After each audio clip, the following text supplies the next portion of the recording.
Good morning, everyone. I'm very pleased to be here with you as a speaker again at the second event, second edition of the Pre-Connect by Pet Fair. It's a pleasure to talk about a new generation of yeast derivatives that can be offered and used in the pet industry as a novel functional ingredients. The larger trends of pet food continue to be premiumization and humanization, and it translates into pet food becoming increasingly specialized. Pet manufacturers, on the other side, they are catering to consumers' desires. You can see on the right side that most of the family see at their pet, whatever they are, dog and cat, as family members. So you see there are numbers from Europe, Germany, Poland, France, but I believe, truly believe that those numbers can be applied globally. More than 50-60% of pet owners, they feel their dogs and their cats to be as their kids, so family members. So functional ingredients, so those ingredients that can be added to the pet food to make it more specialized, are really more and more trendy year after year. There is a more or less a 70% of pet parents, pet owners, that they really feel that dog and cat foods are effective for preventive health care. But even more, around 90% of pet owners, they trust that special nutrition formulation are beneficial for pets with specific health concern. What does it mean? It means that pet parents are conscious of the importance of proper nutrition. It's finally already some years now that the pet parents understand how nutrition is important for the overall health and well-being of their pets. And it offers at a great opportunity to the pet industry because of course pet parents are looking for functional pet food whenever they go choosing the pet food for their dog and for their cat. And for pet manufacturer, launching and putting on shelf a functional pet food means that they need functional claims, and for having functional claims, what are needed are functional ingredients. But what are the main characteristics that functional ingredients has to match to be a functional ingredient? For sure, it needs to be research based. It means that there is the need of having research R&D behind an ingredient. It needs also to be innovative and differentiating, because whenever a pet manufacturer is including it in his functional pet food, he needs, as we said, functional claims to be different, to be somehow innovative, and differentiating himself from other competitors. And we know that the players in the pet industry are really a lot. And linked to that, the functional ingredients need to enable trendy claims that needs to be trendy, of course, but also proven. So we need to give data to our customers to show that the functional ingredient they are using, they are really indeed beneficial for the animal. Last but not least, the ingredient has to be versatile and stable. Versatile because we know in the pet industry the production process used are quite harsh and complex production process. Let's think about extrusion. There is high temperature, there is pressure. So we need an ingredient that pass through extrusion or wet production process, staying stable during the process. But when I say stable, I mean also stable overall the shelf life. And in the pet industry, whenever we talk about shelf life, we know that we are thinking about 18 to 24 months. So we need a good compromise among all these characteristics, being innovative, different, enabling trendy claims, but also being applicable in most of the production process used in the industry. So well, so now what I would like to show you is that yeast derivatives products even if they are quite common and already widely used ingredients, they can still be novel functional ingredients. And I will try to reply to the question, are those research-based, innovative, differentiating? Are they able to really enable trendy, proven claims? Are they versatile? So let's see if Yeast derivatives products have all these characteristics. Let's take a look together at it. Don't be scared about this big table, can be confusing, but it's an easy one. I'm not gonna go through all the details, but it's just to show you how many yeast derivatives products are used in animal nutrition.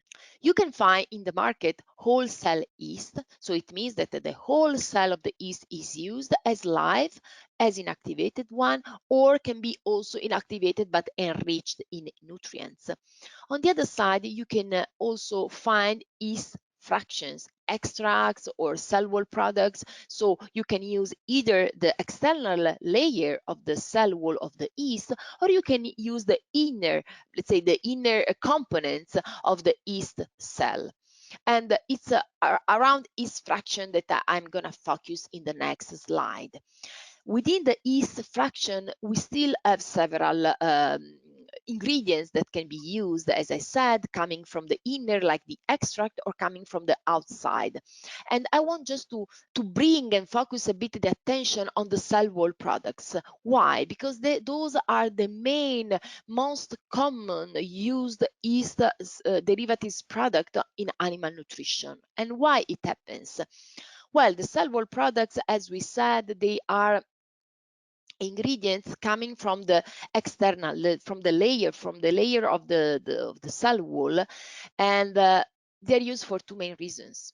First of all, because they are rich in moss, mannanoligosaccharides, which can influence the pathogen binding, so the effect of the yeast derivatives product. So are the moss responsible of the pathogen binding effect. On the other side, you have the beta-glucans content, which is quite high in the cell wall product, and it has the role of immunostimulation. So beta-glucans are able to be recognized by the receptor in the gut and to activate an immune response. Those are the two main reasons why pet manufacturers are adding moss and beta-glucans and claiming them on pack. But my question now is, it's really all about moss and beta-glucans content. So whenever I look into the cell wall products, should I take care just about the percentage inclusion of moss and beta-glucans? Well, the reply is not really. I mean, moss and beta-glucans are two quite important parameters whenever we think and we include cell wall products in our pet food, but they are not the only parameters and the only things I have to look into it, because yeast derivatives specific properties, it depends from several other parameters. And just to give you an example, the yeast structure and composition, it really play a major role in the efficacy. And the yeast structure and composition, of course, it varies accordingly to the different strains. What is important to remind is that not all the yeast are the same, but each yeast has its own specific composition structure that is strictly linked then to the properties, and we will see it in the coming slide. So if we come back quickly to the table I've shown before, we see that in the yeast fraction, we have the cell wall product rich in moss and beta-glucans that are widely used because of digestive care and immune support claims. But I want to show you that yeast derivatives product can be even more specific and innovative whenever we think about specific association of yeast fractions. So whenever we look much deeper and closer to the yeast cell wall, whenever we have the good knowledge and experience of such a small microorganism and how it works and how it behaves. So for doing that, we need to be expert, as I said, and we need to be able to use cutting edge techniques to really bring the yeast derivatives to the next level. And that's what we did in Lallemand using the next generation technology. And with the next generation technology, I mean the atomic force microscope, which is a simple microscope which is equipped with this, a small case wherever we can look into the yeast cell surface much deeper and closer, so we can really look at the asperity on the cell surface, and we can characterize the different yeast by its own structure and so topography.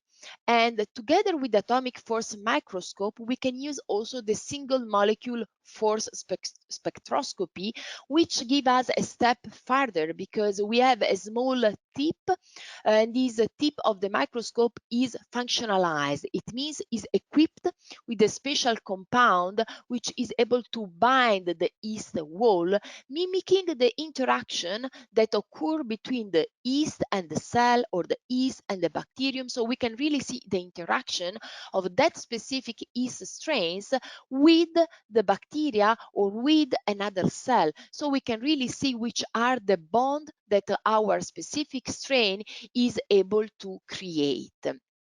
So it's a really powerful new tool that enable us to characterize and select specific strain of yeast.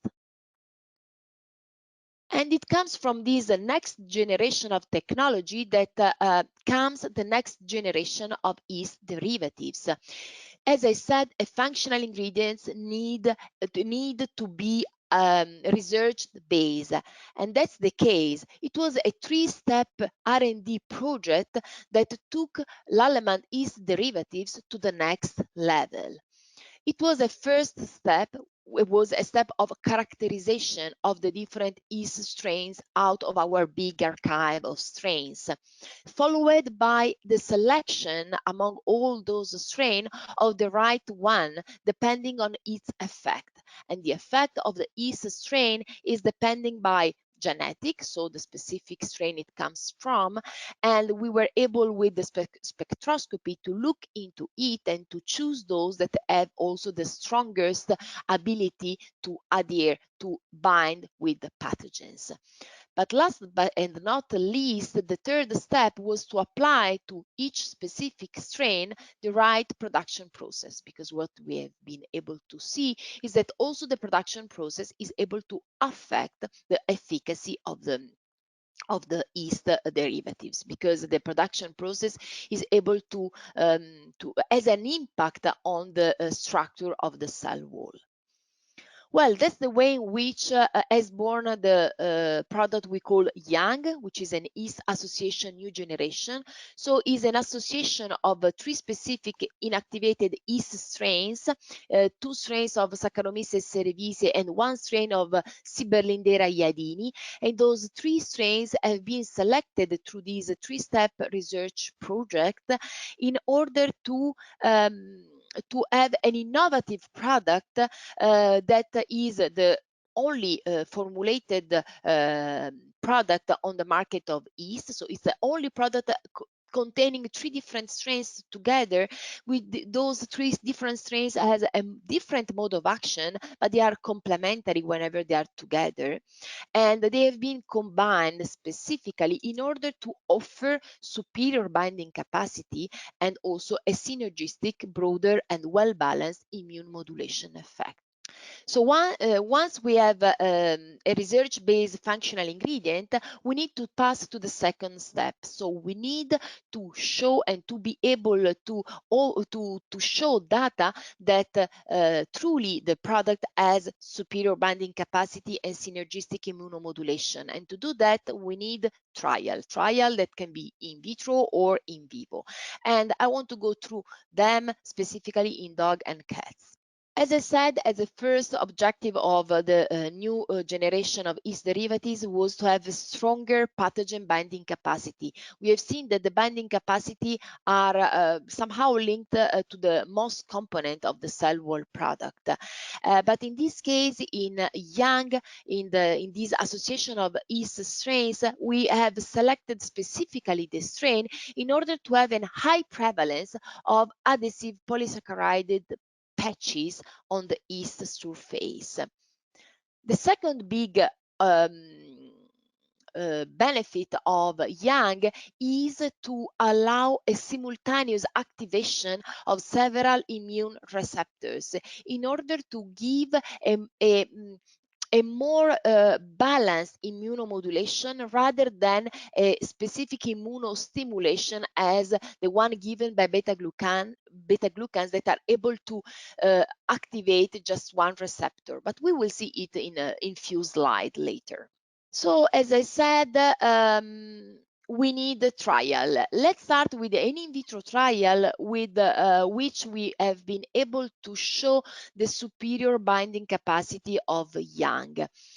In this case, since we wanted to show binding capacity of pathogens, we need this somehow to compare yang with another product able to bind pathogens. So we have chosen moss, and we have compared yang in a concentration that is what we recommend, so 800 grams per ton of pet food, so 0.08% of yang, versus the recommended dosage of a good quality moss on the market, so 2 kiloton, 0.2%. What we did is we use 5 strains of Escherichia coli isolated from the dog and cat feces at different life stage. It means a puppy, kitten, adult, senior. And those specific strain of Escherichia coli were collected during episode of enteritis, and they were the main and the only causative agent of diarrhea. So we looked into the capacity of yang versus moss to bind Escherichia coli, pathogen Escherichia coli. And as you can see here, yang was able to bind around 19% more Escherichia coli compared to a moss, a good premium moss product. So young at a much lower inclusion, because it was 60% less, was able to lead to a significantly higher agglutination of Escherichia coli, which is quite interesting. So we were able really to support the superior binding capacity of yang, which of course are able to help maintain the optimal gut microflora balance, because the agglutination of pathogen is important, because once agglutinated, pathogens first of all are not able to replicate anymore, and then they are flushed out through the with the feces, so they are excreted by the animal, and it means that I have a reduction of the load of pathogen, and of course it gives more space and a better environment to the beneficial bacteria to grow. Still in the area of digestive care, we have performed another trial, still in vitro, because we wanted somehow to have a standard and well-controlled environment to see how was the behavior of the microbial population in presence of yang. So we used a method developed and published by Professor Biagi at the University of Bologna to check the behavior of those microbial, let's say the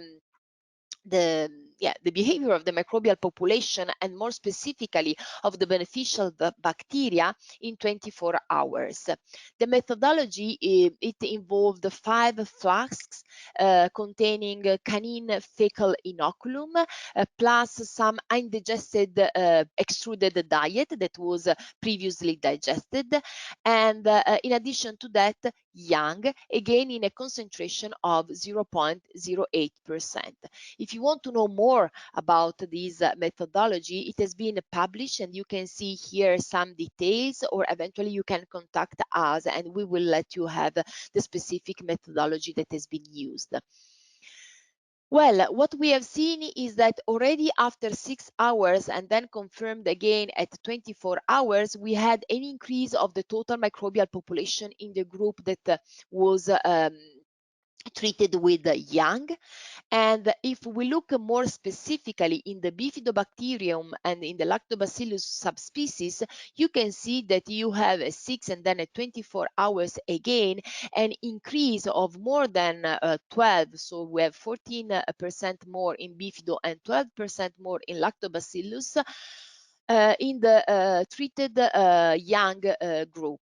So we were really able to show the beneficial stimulation of young in the gut microbiota, and to support that in association with the previous trial I've just shown you, that young is able to maintain an optimal gut microflora balance, and so to support digestive care. The next generation of yeast derivatives I'm talking about, so young, this yeast association, as I said, as a second beneficial aspect, which is the immune support, which is a broader and well-balanced immune modulation thanks to the simultaneous activation of several receptors. Let's take a closer look into this. As I said, there is in young an association of 3 different yeast strains that enable young to activate several immune pathways, several different receptors in the gut. And that's quite interesting and important for the health of the animal, because it avoids any risk of overstimulation and it avoids any risk of inflammation.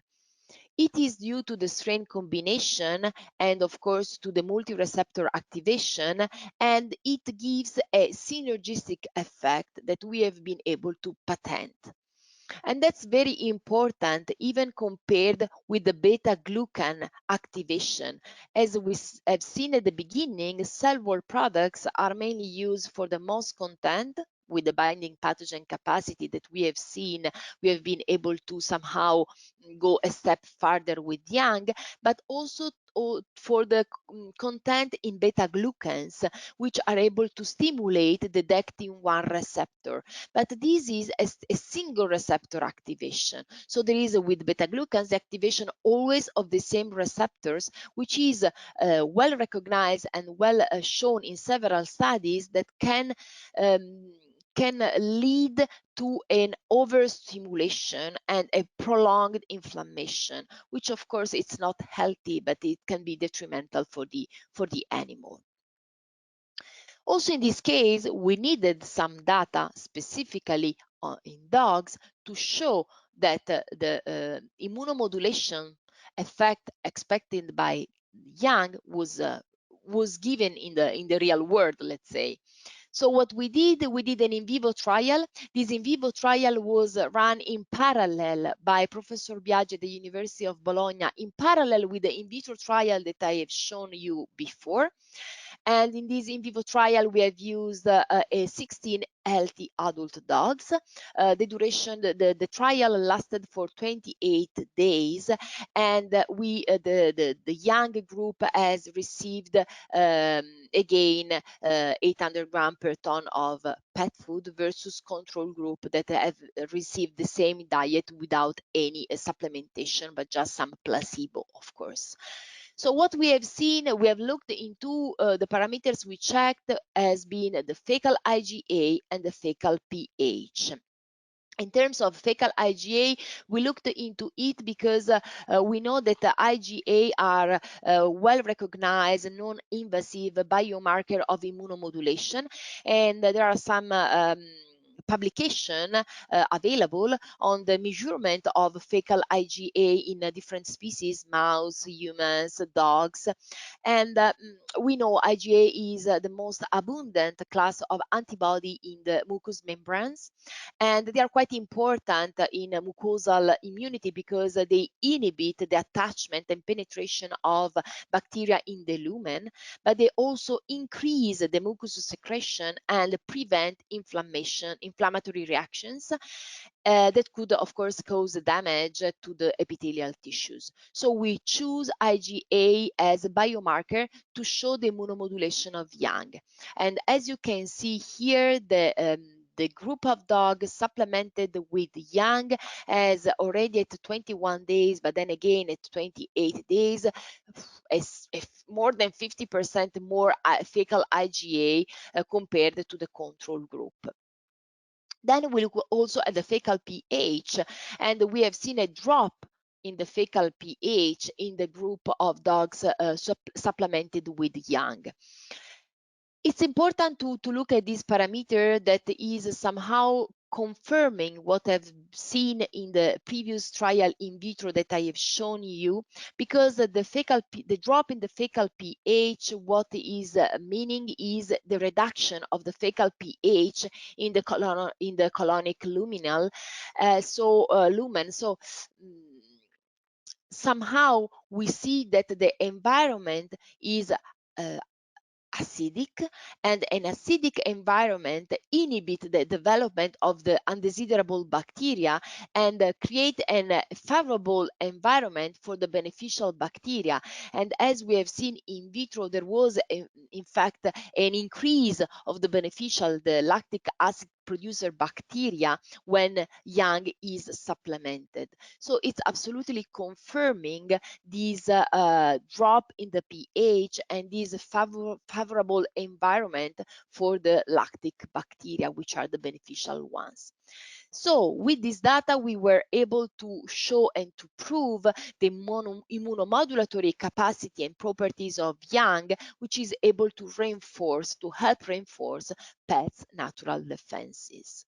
So I want to come back to the initial doubt, the initial question: can be an yeast derivatives product, such a wide common product on the market, be considered and be included in the pet food as a novel functional ingredient? Can it be really research-based, innovative and different? Can it enable trendy, proven claims? Can be it versatile and stable? Well, after what we have seen, I would say yes, if we focus and if we look into something that is new, such as synergistic alliance of specifically selected inactivated yeast strains. So if we apply new technology and cutting edge technologies to the yeast derivatives, we can really develop innovative products. And that's what we have done with the young. And so we have a 4 years R&D project on the back of young. It's the first formulated yeast on the market of yeast. We have data coming from in vitro and in vivo pet trials that are available, and they are proven the two main aspects of young, so digestive care and immune support with its synergistic effect.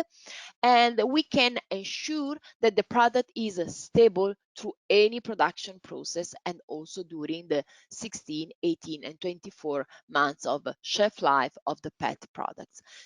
So I would say yes, and yeast derivatives product can still be innovative whenever the next generation technology are applied in order to develop something really innovative and differentiating.